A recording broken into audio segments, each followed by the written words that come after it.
एक बार भगवान बुद्ध अपने शिष्यों के साथ एक गांव में गए। वहां उनके प्रवचन सुनने के लिए सैकड़ों लोग एकत्रित हुए।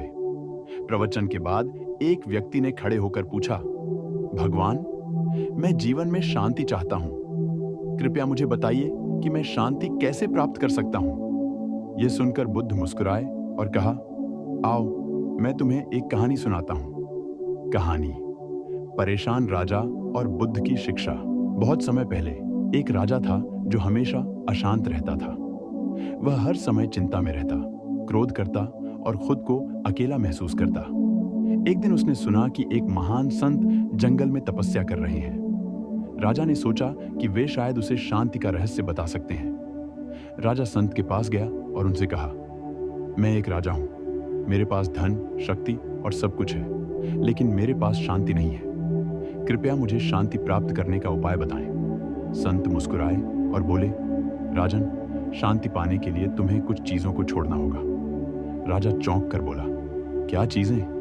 मैं अपना धन, राजपाट सब कुछ छोड़ने के लिए तैयार हूं। संत ने कहा, तुम्हें मैं छोड़ना होगा। राजा ने हैरानी से पूछा, मैं कैसे छोड़ूं? इसका क्या अर्थ है? संत ने समझाया, जब तक तुम स्वयं को मैं और मेरा से जोड़ते रहोगे, तब तक तुम्हें शांति नहीं मिलेगी। मैं और मेरा के कारण ही लोग लालच, क्रोध और अहंकार के जाल में फंसते हैं। जब तुम अपने अंदर की इस धारणा को त्याग दोगे, तब शांति स्वतः तुम्हारे पास आएगी। राजा ने संत के शब्दों को गहराई से समझा और अपने जीवन में विनम्रता और सरलता को अपनाया। धीरे धीरे उसे शांति का अनुभव होने लगा। कहानी सुनाने के बाद बुद्ध ने उस व्यक्ति से कहा, यदि तुम शांति चाहते हो तो सबसे पहले अपने मैं और मेरा के भाव को त्यागो। जब हम अपने स्वार्थ, अहंकार और इच्छाओं को छोड़ देते हैं तो हमारे भीतर शांति का उदय होता है। उन्होंने आगे कहा, शांति बाहर नहीं बल्कि हमारे मन के भीतर है।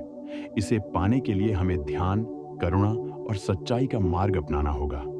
अपने मन को शांत करो और शांति तुम्हारी हो जाएगी। कहानी से सीख, अहंकार को त्यागें। मैं और मेरा की धारणा हमें अशांत बनाती है। आत्म अवलोकन करें। अपने मन के भीतर झांक कर देखें कि कौन सी इच्छाएं और भावनाएं आपकी शांति को भंग कर रही हैं। सादगी अपनाएं। कम इच्छाएं और अधिक करुणा शांति का आधार है।